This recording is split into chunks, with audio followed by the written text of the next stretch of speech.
आप सभी भाई बहनों का आध्यात्मिक ज्ञानात्मक चैनल की संध्या बेला ज्ञान कक्षा में एक बार फिर स्वागत है। आज की चर्चा का विषय है सूक्ष्म शरीर की पात्रता बड़ी होती है। आप भाई बहनों को शायद ध्यान होगा कि कल हमने एक स्थूल शरीर के ऊपर चर्चा की थी और उसमें हमने समझाया था कि स्थूल शरीर की पात्रता छोटी ही होती है। अब आज हम कहने जा रहे हैं कि ये सूक्ष्म शरीर की पात्रता बहुत बड़ी होती है। इसका अभिप्राय क्या है कि आपका हमारा स्थूल शरीर की तुलना में महत्व किसका अधिक है। देखिए, जिसके हाथ में अधिक शक्ति होती है उसी की ही एक महत्ता समझी जाती है। अब बैंक में देखिए, चपरासी से अधिक महत्व किसका है? क्लर्क का है। क्लर्क से अधिक महत्व किसका है? छोटे मैनेजर का है। उससे अधिक महत्व किसका है? ब्रांच मैनेजर का है। ये सभी स्थितियां देखिए आपको हमें सापेक्ष दृष्टिकोण से समझनी होगी। इसलिए आज हमने देखिए विषय क्या लिया कि सूक्ष्म शरीर पर एक विशेष महत्व देना है। शास्त्रों में तो भर भर कहा गया है, ये मन ही बंधन का कारण है, मन ही मोक्ष का कारण है। यहाँ मन का अभिप्राय देखिए, मन में ही बुद्धि भी निहित है। क्योंकि स्थूल शरीर तो देखिए पृथ्वी जल अग्नि वायु आकाश का बना है। ये एक तामसी पदार्थ है कि हम सभी भाई बहनों की भले ही स्थूल शरीर के स्तर पर बहुत ही अधिक महत्व है, क्योंकि भगवान श्री कृष्ण जी ने तो आपके हमारे शरीर को ही एक रथ का नाम दिया। लेकिन इस रथ की महत्ता समझते हुए आपको हमें अपना सूक्ष्म शरीर यानी कि मन बुद्धि को परमात्मा में लगाना होता है। यदि हम मन बुद्धि को विषय भोगों में ही लगाते हैं, देखिए विषय भोगों में जाता कौन है? ये स्थूल शरीर। देखिए, मन बुद्धि के स्तर पर भले ही इसकी पात्रता बहुत बड़ी है, इसके विशेष अर्थ इसलिए लिए जाते हैं क्योंकि स्थूल शरीर मात्र एक यंत्र है और यंत्र का जो एक संचालन है वो मन बुद्धि के हाथ में। इसलिए तो भगवान श्री कृष्ण जी ने गीता में अर्जुन के रथ के जो 5 घोड़ों की जो एक लगाम है, लगाम को देखिए मन समझाया गया है। मन के ऊपर कौन है? बुद्धि। इसलिए तो देखिए उस लगाम को भगवान जी ने अपने हाथ में रख के यही एक उपदेश दिया। अब जब जब मन देखिए बुद्धि का कहना नहीं मानता, देखिए आरंभिक स्थितियों में जब वो बुद्धि का कहना ही नहीं मानता तो फिर बुद्धि उसको एक जबरदस्ती भी कर सकती है। देखिए, कभी कभी हम बुद्धि के स्तर पर देखिए कुछ ऐसे निर्णय लेते हैं, विशेष रूप से देखिए व्यापार में, उसमें हम सदा ही एक लाभ की स्थिति ढूंढते हैं। हानि की स्थिति हम कभी भी स्वीकार नहीं करते क्योंकि हम बुद्धि को अधिक महत्व देते हैं। लेकिन भोगों में अक्सर देखिए आप ब्याह शादियों में क्या स्थितियां होती हैं कि हमने एक भोग भोगा, दूसरा भोगा। एक स्टाइल पे हम कुछ खा रहे हैं और दूसरे स्टाइल पे आपकी हमारी नज़र बनी हुई है। ये स्थितियां आपके बड़े बिगड़े हुए विषय भोग होते हैं। ये बिगड़े हुए विषय भोग का अभिप्राय क्या है कि आपके हमारी जो 5 ज्ञानेंद्रियां हैं, देखिए स्थूल शरीर के स्तर पर 5 ज्ञानेंद्रियां और 5 कर्मेंद्रियों का ही जो एक नियंत्रण है वो मन के अधीन समझा जाता है। यानी कि मन एक महाइंद्रिय मानी गई है और मन के ऊपर बुद्धि तत्व है।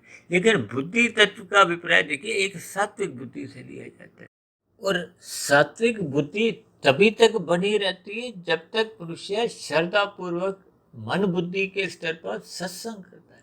देखिए, सात्विक बुद्धि बनी रहने पे ही मन बुद्धि द्वारा नियंत्रित रहता है। जब जब हम कहते हैं ना कि मन हमारा बुद्धि का कहना नहीं मानता, तो इसका अभिप्राय क्या है कि बुद्धि सात्विक है ही नहीं। देखिए, ये जो आज समाज में आपकी हमारी जो भोगों के प्रति जो एक फिसलन देखी जाती है, इस फिसलने का कारण क्या है कि सात्विक बुद्धि आपकी हमारी बनी नहीं हुई। सात्विक बुद्धि तभी बनती है जब हम निरंतर सत्संग करते हैं। देखिए, परमात्मा ने तो आपको में एक मन बुद्धि की जो एक स्थितियां हैं वो दोनों ही सात्विक दी थी। देखिए, सूक्ष्म शरीर 17 तत्वों का बना है। 5 सूक्ष्म भूत हैं जिसको हम कहते हैं 5 भोग्य विषय भी। ये हैं गंध, रस, रूप, स्पर्श और शब्द। इन्हीं के कारण ही आपके हमारे स्थूल भूत यानी कि पृथ्वी जल अग्नि वायु का ये जो स्थूल शरीर के निर्माण प्रक्रिया आरंभ होती है। और ये जो माता के गर्भ में ये 9 माह 9 दिन के बाद जो एक स्थूल शरीर का एक निर्माण प्रक्रिया पूर्ण होने पे आपका हमारा जन्म होता है, उस जन्म के साथ ही फिर धीरे धीरे उसमें वृद्धि होती है, यानी कि आपके हमारे शरीर ये पृथ्वी जल अग्नि वायु आकाश का बने।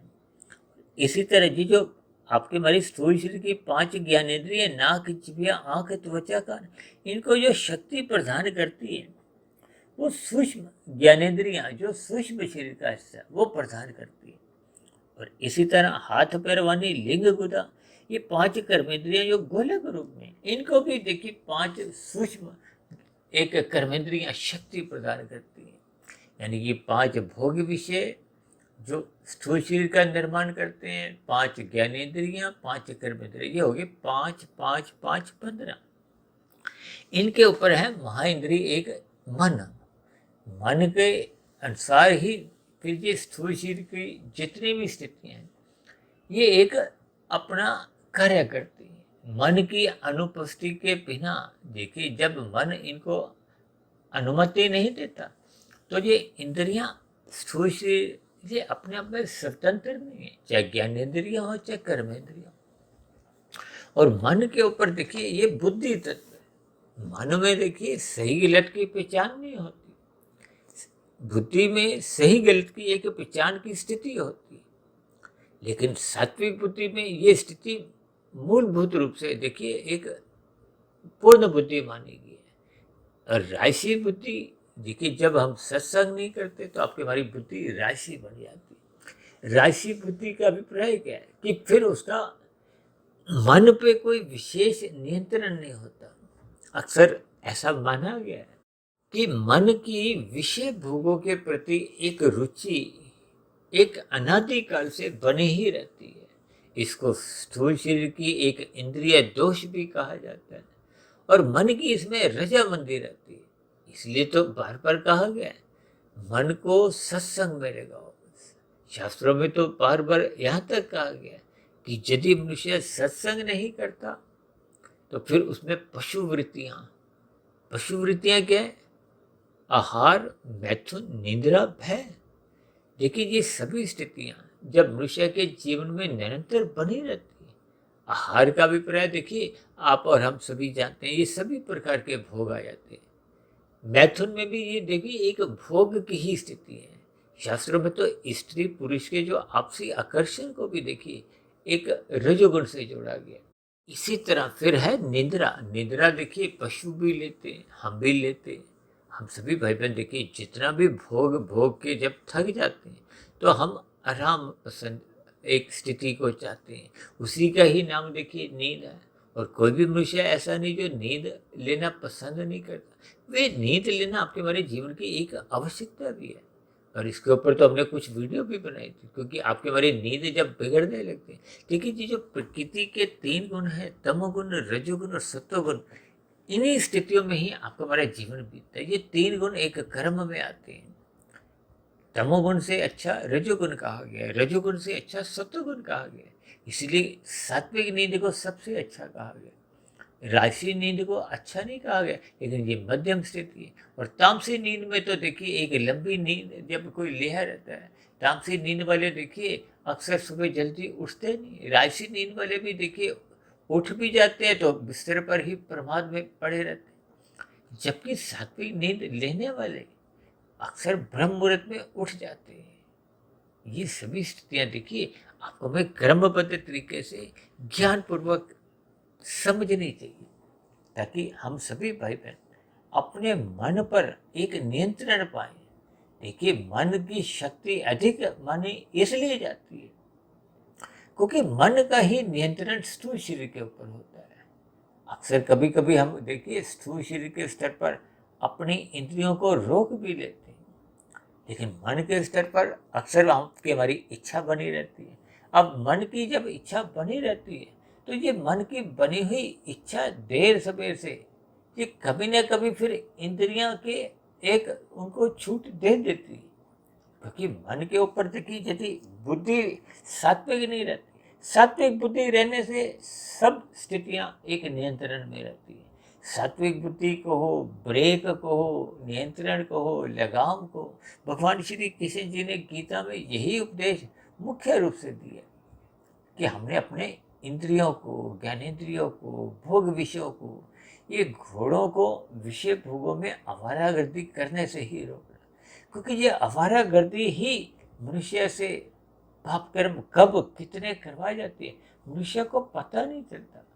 इन सभी स्थितियों पर आपको हमें ज्ञान पूर्वक चिंतन करना चाहिए कि ये मन को किस तरह नियंत्रण में रखें। इसीलिए तो शास्त्रों ने भी इस बात को स्वीकार किया, ये मन ही बंधन का कारण है। बंधन का कारण कब है? जब ये विषय भोगों में अपने स्थूल शरीर को खुली छूट दे देते हैं। तब ऐसी स्थिति में ये जो आपकी हमारी ज्ञानेंद्रियां हैं और कर्मेंद्रियां हैं, फिर ये आवारागर्दी करने लगती है। देखिए, ज्ञानेंद्रियां बोलो चाहे कर्मेंद्रियां बोलो, ये दोनों ही स्थितियों को 5 घोड़ों से इसलिए दर्शाया है कि फिर ये आपके हमारे जीवन को, क्योंकि जब घोड़े अपनी मनमर्जी में भागते हैं तो फिर पूरा का पूरा रथ ही यानी कि आपका हमारा शरीर फिर वो अमर्यादित होने लगता है। यानी कि फिर आपके हमारे जीवन में भोग कब कितने स्तर पर गिरने लगते हैं। आज संसार में देखिए, लोग मांसाहार भोजन करने से परहेज नहीं करते, लोग शराब का सेवन करने से परहेज नहीं करते, ये मादक पदार्थों के लेने में कोई लज्जा महसूस नहीं करते। इसीलिए तो देखिए, भागवत पुराण में ये जो 5 स्थितियां, दूध कीड़ा, मद्यपान, स्त्री संग, हिंसा और अनीतिगत कार्यों से कमाए गए धन को, ये कलयुग की 5 स्थितियां बताई गई। कलयुग की स्थितियों का अभिप्राय देखिए तामसी स्थितियों से है, निंदनीय स्थितियों से है, पाप कर्मों से भी जोड़ा जाता है। ये सभी स्थितियां आपका हमारा जीवन भी बिगाड़ती हैं, क्योंकि पाप कर्मों का जब कर्माशय बिगड़ता जाता है तो फिर संस्कार भी बिगड़ने लगते हैं। अब बिगड़े हुए संस्कार फिर आपके हमारे मन बुद्धि में अपना प्रभाव दिखाते रहते हैं। बुरे बुरे फुरने उठते रहते हैं। ये उठे हुए बुरे फुरने फिर सहज ही आपके स्थूल शरीर के स्तर पर कब कितने पाप कर्म करवाते रहते हैं, मनुष्य को पता ही नहीं चलता। जबकि दूसरी ओर देखिए, मन बुद्धि की जो हमने कही ना, पात्रता बहुत अधिक होती है। इसका अभिप्राय क्या है कि जब जब हम अपने मन को नियंत्रण में ले आते हैं, सात्विक बनाने लगते हैं, ये जो शास्त्रों में कहा गया ये कर्मकांड करो, ये कर्मकांड करने की सलाह इसलिए दी जाती है। ये जो कथा, कहानियाँ, व्रत, त्योहार, जप, तप, ये विभिन्न स्थितियाँ एक कर्म का रूप में जब ज्ञान पूर्वक की जाती हैं, देखिए ज्ञान पूर्वक इन स्थितियों को करने से फिर मन शामिल होता है। और यदि हम इन सभी स्थितियों को ज्ञान पूर्वक नहीं करते, यानी कि लोभ से करते हैं चाहे भय से करते हैं, तो दोनों ही स्थितियों में मन की उपस्थिति होती नहीं। देखिए, स्थूल शरीर कर्मकांड करता हुआ दिखाई देता है।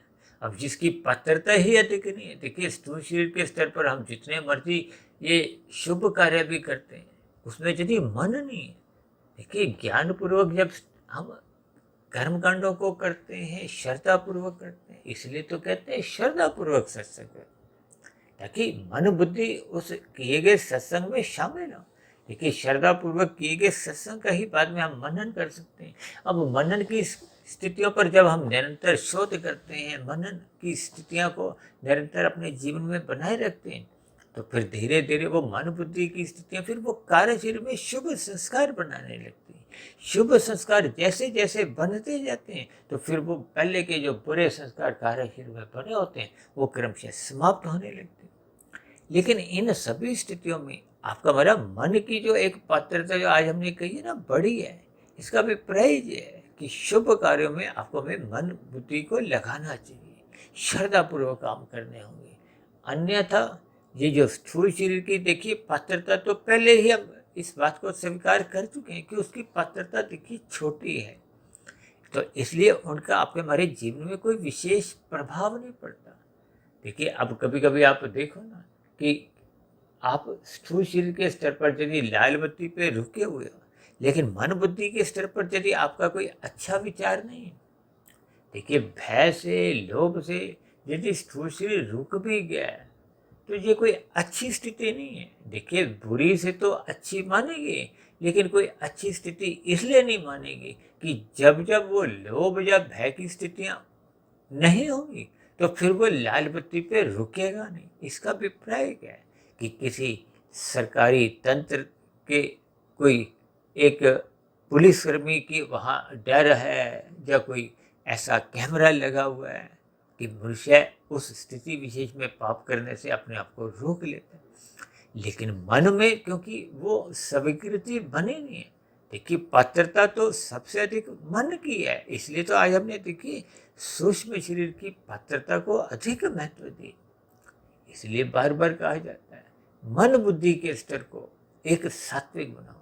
और ये सात्विक स्थितियां तो देखिए तभी बनती हैं जब मनुष्य श्रद्धापूर्वक निरंतर सत्संग करता है। इसीलिए शास्त्रों में बार बार कहा गया कि यदि मनुष्य श्रद्धापूर्वक सत्संग करता ही नहीं है, तो फिर उसमें जो पशु वृत्ति हैं, जो कि हम कहते हैं ना, आहार, मैथुन, निद्रा, भय, ये स्थितियां बनी रहती हैं।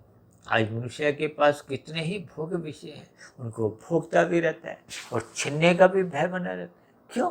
क्योंकि वो मन के स्तर पर उसकी साधना आरंभ ही नहीं हुई। मन के स्तर पर श्रद्धापूर्वक उसका सत्संग आरंभ हुआ ही नहीं।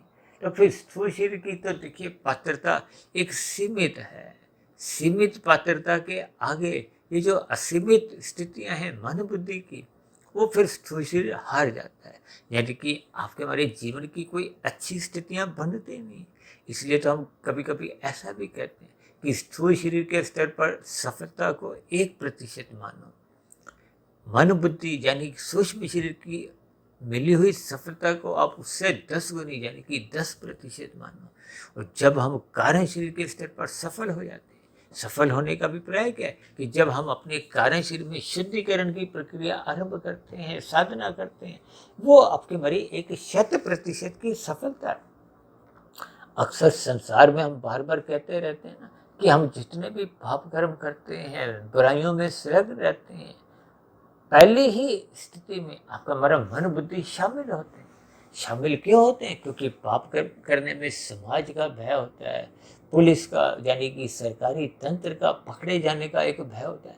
तो फिर ऐसी स्थिति विशेष में मनुष्य का स्थूल शरीर के साथ साथ मन बुद्धि सहज ही छुड़ने लगते हैं। तो फिर इसका अभिप्राय क्या है कि बुरे संस्कार, कुसंग की स्थितियां, पाप कर्मों में आपका हमारा मन शामिल होता है, बुद्धि शामिल होती है।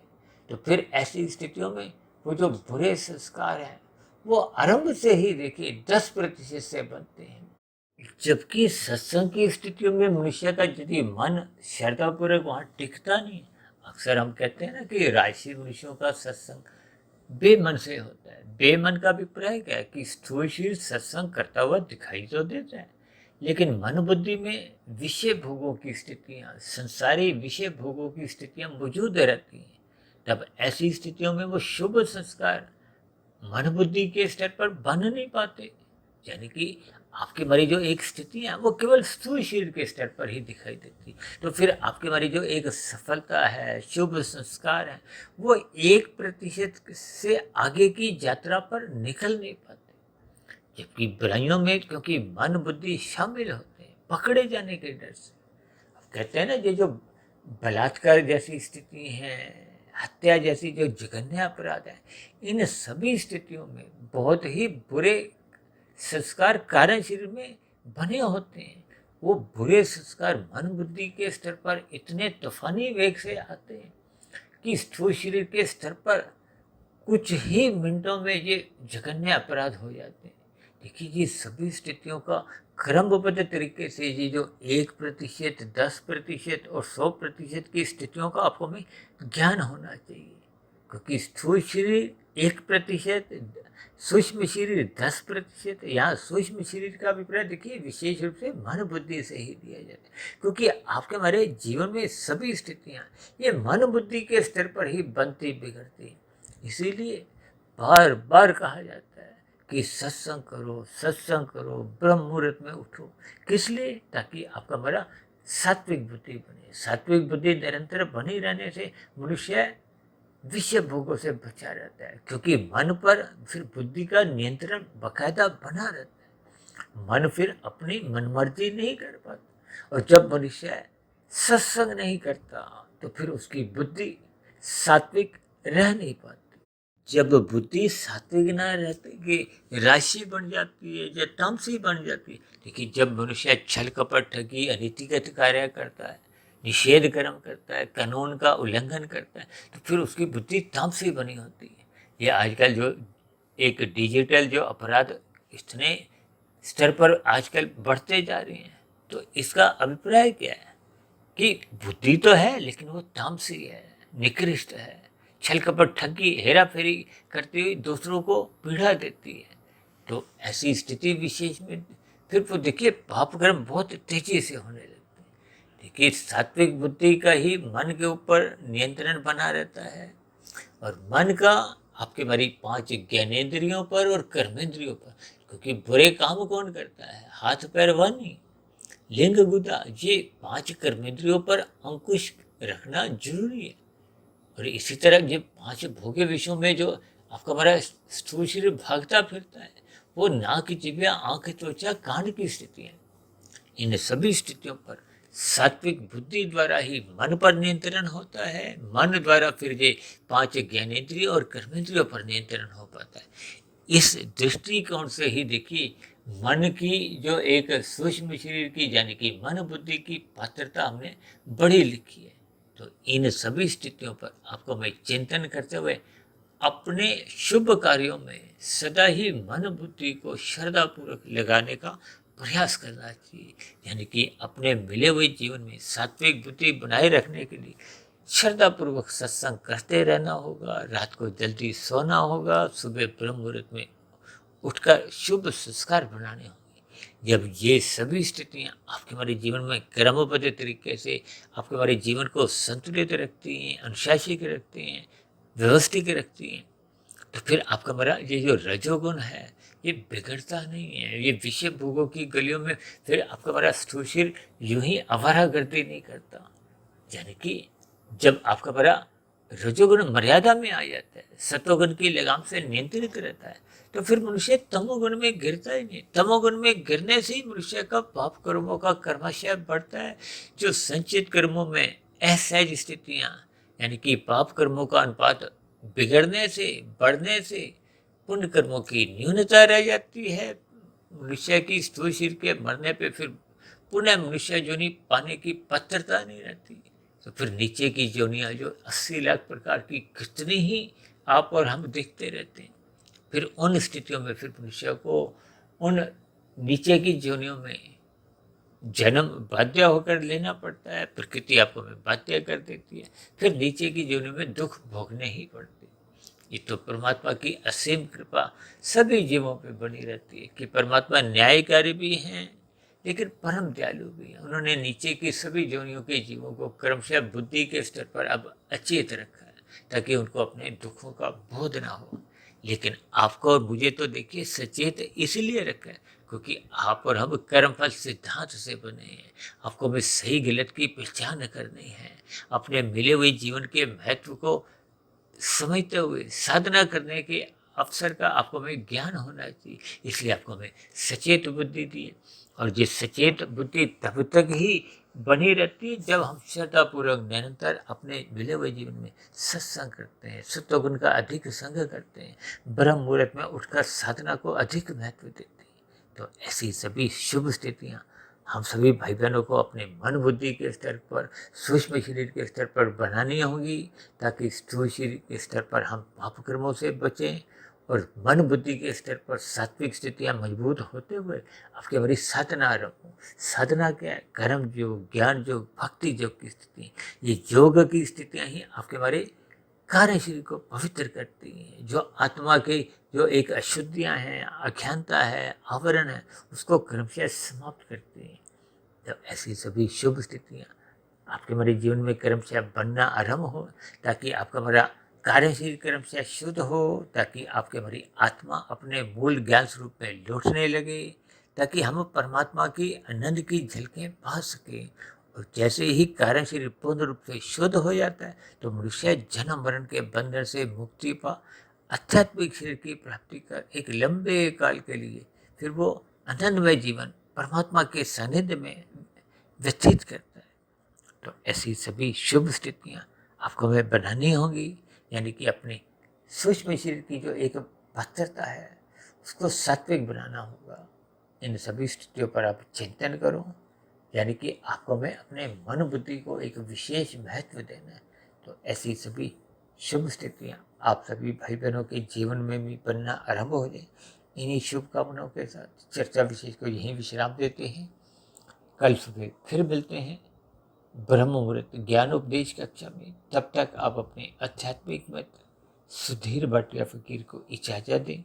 आप सभी भाई बहनों को बहुत बहुत शुभ रात्रि। और सुबह ब्रह्म मुहूर्त में उठने की मेरी ओर से बहुत बहुत शुभकामनाएं।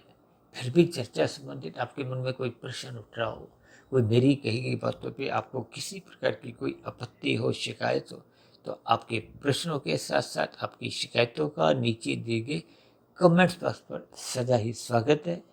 चर्चा विशेष को ध्यानपूर्वक सुनने के लिए आप सभी भाई बहनों का बहुत बहुत धन्यवाद।